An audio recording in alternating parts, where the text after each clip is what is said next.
Students, welcome to an academy. My self Avinesh Saini. और जो हमारी सीरीज चल रही है the gems of NCERT and other most important concept of physics, उसमें आज आपके साथ एक बहुत ही इंपॉर्टेंट कॉन्सेप्ट डिस्कस करने जा रहा हूँ, जिस कॉन्सेप्ट का नाम है इलेक्ट्रिक डाइपोल। और इसका नाम मैंने रखा है the curious case of electric dipole. अब वो क्यूरियस केस क्या है? सबसे पहली बात तो आपको यही पता होना चाहिए कि डाइपोल्स क्या होते हैं। जैसे कि आप पढ़ लेते हैं नॉर्मली कि डाइपोल एक ऐसा सिस्टम है, a system of two equal and opposite charge is placed at small separation. तो क्या आपने कभी ऐसा सोचा है कि आपके पास एक रॉड है, इस पर इधर पॉजिटिव चार्ज रख दिया, इधर निगेटिव चार्ज रख दिया, डाइपोल बन गया? क्या ऐसे डाइपोल कहीं मार्केट में मिल जाएंगे? नहीं। और फिर आपने ये पढ़ा होगा कि जब डाइपोल की इलेक्ट्रिक फील्ड वगैरह कैलकुलेट करते हैं तो हम हमेशा डाइपोल की लेंथ को बहुत स्मॉल मानते हैं। हर क्वेश्चन में लिखा होता है it is a small dipole. भाई स्मॉल ही क्यों है? अगर डाइपोल है, एक दो चार्ज के बीच का सेपरेशन तो कितना भी हो सकता है, तो फिर हमेशा हर क्वेश्चन में उसे स्मॉल ही क्यों मान लिया जाता है, राइट? और फिर आपने पढ़ा होगा कि डाइपोल को अगर एक्सटर्नल इलेक्ट्रिक फील्ड में रख दिया जाए तो एक्सटर्नल इलेक्ट्रिक फील्ड उस पर एक टॉर्क लगाती है which try to rotate it and try to align it in the direction of field. Try ही क्यों करेगा? अलाइन ही कर देना चाहिए। Why it try to align, why it does not actually align? ये भी तो एक बात है ना। एक रॉड है, इस पर इधर पॉजिटिव चार्ज, इधर निगेटिव चार्ज, ये डाइपोल हुआ, आपने इधर इलेक्ट्रिक फील्ड लगाई, ऐसे घूम के सीधा हो जाना चाहिए। बट हर बुक में, एनसीईआरटी में आप डाइपोल में देखना, जहां टॉर्क का फॉर्मूला उन्होंने डिराइव किया हुआ, उसमें लिखा हुआ है it tend to rotate the dipole in the direction of field. Field के डायरेक्शन में ले जाने की कोशिश करता है। Why it only tend? Why it only try? Why it actually cannot? तो उसका कारण ये होता है स्टूडेंट्स, डाइपोल्स ऐसे मार्केट में नहीं मिलते हैं, कोई हवा में नहीं तैर रहे हैं। Dipoles are always found with in the atoms और मॉलिक्यूल्स। जिन मॉलिक्यूल में पॉजिटिव और निगेटिव चार्ज का सेंटर अलग अलग होता है, वो एक डाइपोल बना देते हैं।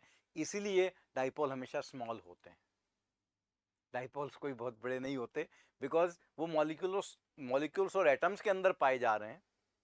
तो मॉलिक्यूल एटम का साइज खुद में बहुत कम है, उसके अंदर जो चीज है उसका साइज और छोटा होगा। That's why the dipole are always small.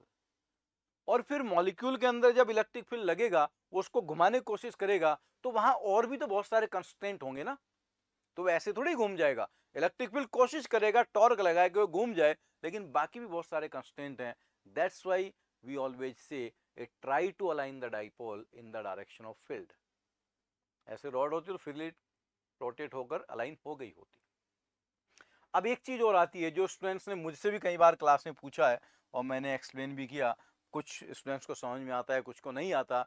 I will try to explain once more, ताकि आप सब लोग समझ जाएं। जब हम किसी इलेक्ट्रिक डाइपोल का, ये मान लीजिए इलेक्ट्रिक डाइपोल यहाँ रखा हुआ है, और इस इलेक्ट्रिक डाइपोल के कारण किसी जनरल पॉइंट पर यहाँ पोटेंशियल वगैरह कैलकुलेट करते हैं पी पॉइंट पर, तो ये एंगल अगर थीटा बन रहा है और ये डिस्टेंस आर है, तो इसका डाइपोल मोमेंट अगर स्मॉल पी है, तो हम कहते हैं कि भाई स्मॉल पी का एक इधर कंपोनेंट कर दो पी कॉस थीटा, और एक इधर कंपोनेंट कर दो पी साइन थीटा। तो पी कॉस थीटा के कारण वो एक्सेस पर आ गया, तो एक्सेस पर पोटेंशियल लिखेंगे। पी साइन थीटा के कारण वो इक्वेटर पर आ गया, इक्वेटर पर पोटेंशियल जीरो होगा, तो मान नेट पोटेंशियल कैलकुलेट कर लिया जाएगा। आपने भी पढ़ा होगा, राइट?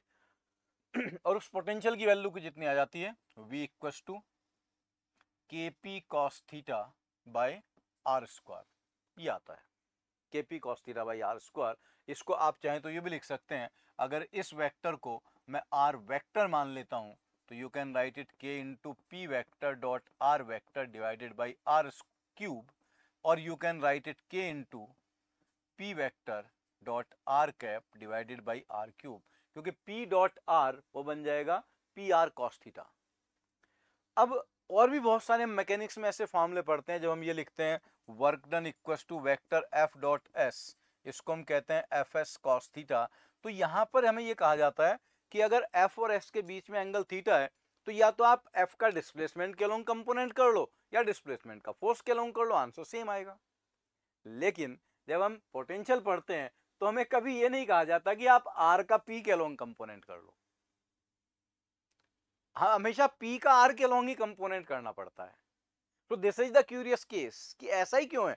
बाकी हर जगह जब आप टॉर्क भी लिखते हो तो टाउ लिखते हो आप F into R sine theta, तो आर आप इसको F into R sine theta पढ़ सकते हो या F sine theta into R भी पढ़ सकते हो। या तो उस डिस्टेंस का वो जो लेंथ है उसका फोर्स का परपेंडिकुलर कंपोनेंट या फोर्स का लेंथ के परपेंडिकुलर कंपोनेंट, दोनों से आंसर सेम आता है। ऐसा इसमें नहीं आता। तो इसमें क्यों नहीं आता और ये ऐसा कंपोनेंट क्यों नहीं करते, that's I am going to explain to you. Please ध्यान से समझिएगा, कहीं भी अगर सावधानी हट गई तो फिर दुर्घटना घट जाएगी और वहां से चीजें समझ में नहीं आएंगी। तो सबसे पहले मैं बताता हूं ये इलेक्ट्रिक डाइपोल का कंसेप्ट है क्या एक्चुअली। देखो, अगर हमारे पास डाइपोल्स क्योंकि मॉलिक्यूल्स एटम्स में होते हैं तो ये बहुत छोटा सा हमारे पास रीजन है, इसमें बहुत सारा चार्ज भरा हुआ है, Q1 Q2 Q3 बहुत सारे चार्ज हैं।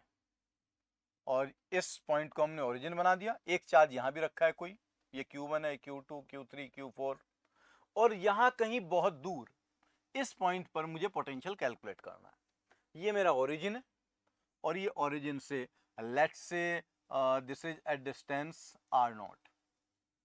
तो जो सबसे पहला चार्ज Q1 है उससे डिस्टेंस r0 हुआ, उसका वहां पर पोटेंशियल कितना होगा, KQ बाई r0, सिंपल।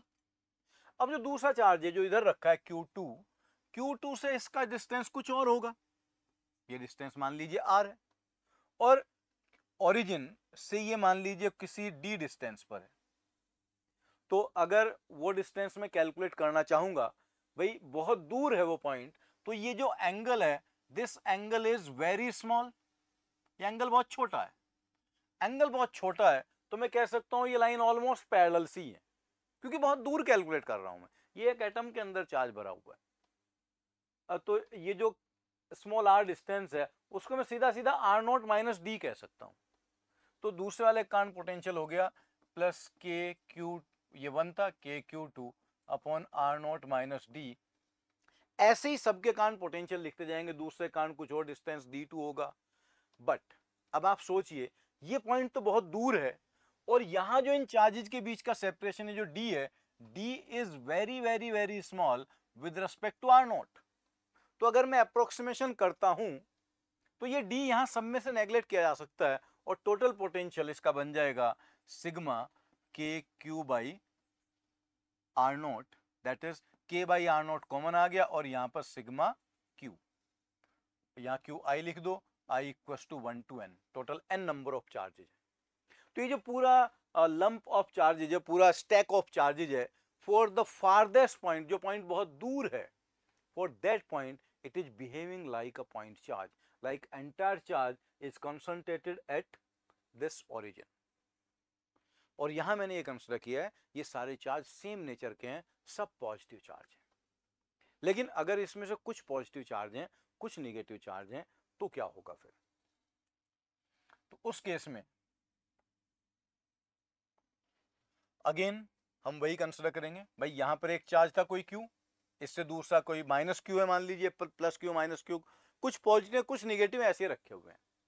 तो इस चार्ज से डिस्टेंस ये r0 था P पॉइंट का, यहां एक दूसरा चार्ज है, ये डिस्टेंस d है, दिस डिस्टेंस इज r। तो जो पहले वाला चार्ज है इधर, इसके कारण वहां पोटेंशियल कितना हुआ, KQ by r0।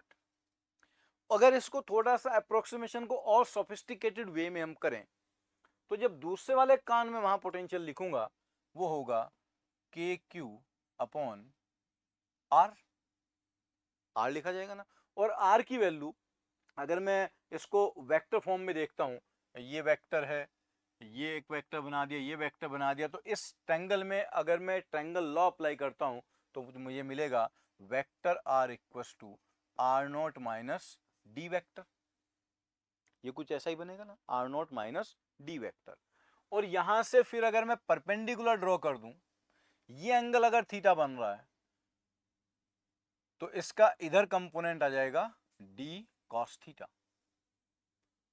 d cos theta. तो वो जो इसके आगे की दोनों डिस्टेंस क्योंकि बहुत दूर जाकर मिल रहे हैं तो इन दोनों डिस्टेंस को अप्रोक्सीमेटली हम सेम मान सकते हैं। वो जो r डिस्टेंस है, r डिस्टेंस को r0 माइनस डी लिखा और फिर मैं इसको लिख सकता हूं vector r equal to r0। अब अगर डिस्टेंस मुझे कैलकुलेट करनी है तो डिस्टेंस हो जाएगी R naught minus D cos theta. D cos theta को लिखने का ये एक और तरीका होगा, that is R naught minus D vector dot are naught cap. What is d cos theta? The component of d vector in the direction of vector r naught. ये vector में पढ़ाया जाता है आपको, एप्लीकेशन ऑफ डॉट प्रोडक्ट में, the component of vector a along vector b, ये लिख दिया गया। अब जब r की वैल्यू मैं यहां रखूंगा, यहां तक आई होप कि आपको ये बात समझ में आ गई होगी, यहां वेक्टर लगाने की जरूरत नहीं क्योंकि ये डॉट प्रोडक्ट तो डिस्टेंस की बात हो रही है। तो जब r की वैल्यू इधर रखी जाएगी तो ये बनेगा K Q upon R naught minus D vector dot R cap. और फिर इसको और अप्रोक्सीमेट करना है। अब मुझे ये सभी चार्जेज का कंसिडर करना है तो बाद में इसका समीशन कर देंगे। दिस इज के क्यू, इसमें से मैं आर नॉट कॉमन ले लेता हूं और इसको ऊपर ले जाता हूं, ये बनेगा 1 upon 1 minus D vector dot are naught cap upon R naught.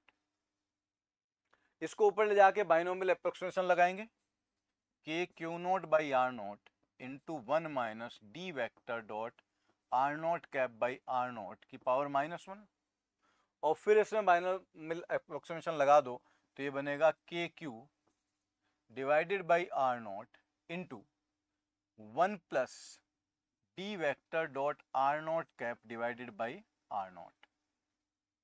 अब इस पूरे का अंदर मल्टीप्लाई करो तो एक चार्ज के कारण पोटेंशियल आया K Q by are naught plus K Q into d vector dot are naught cap by are naught square.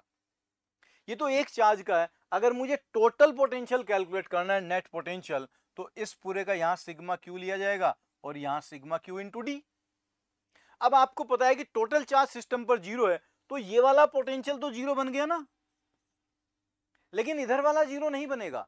Q dot d, Q into d, दो charges equal and opposite charge, क्योंकि system पर total charge 0 है तो वहां जितना positive charge है उतना ही नेगेटिव चार्ज। जब summation of Q into d vector कर रहा हूं तो यही तो डाइपोल मोमेंट है।